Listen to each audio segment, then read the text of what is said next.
Hey guys, today I'm going to tell you how to set up multiple virtual desktop in Windows 11. If you're using Windows 11, you want to set up or create multiple desktops. So let's see how can you do that. So in your Windows 11, the very first thing, you just have to go to settings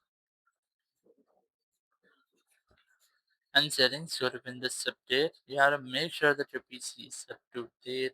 You might have an independent update in your optional updates. So once you have done, just go back.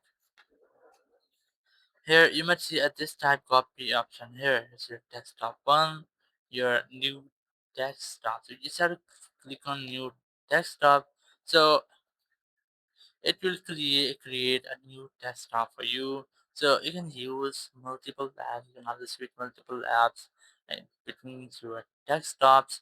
So in this way you can easily create a multiple virtual desktop on your PC.